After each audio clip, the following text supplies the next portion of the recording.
పూజించే చేతుల చేతులట ఆ మూర్తిని దర్శించే కనులే కన్నులట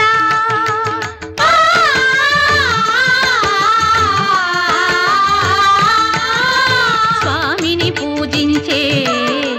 చేతుల చేతులట ఆ మూర్తిని దర్శించే కనులే కన్నులట తన కథ వింటే ఎవరికైనా జన్మ తరించునట శ్రీ సత్యనారాయణుని సేవకురారమ్మ మనసారా స్వామిని కొలిచి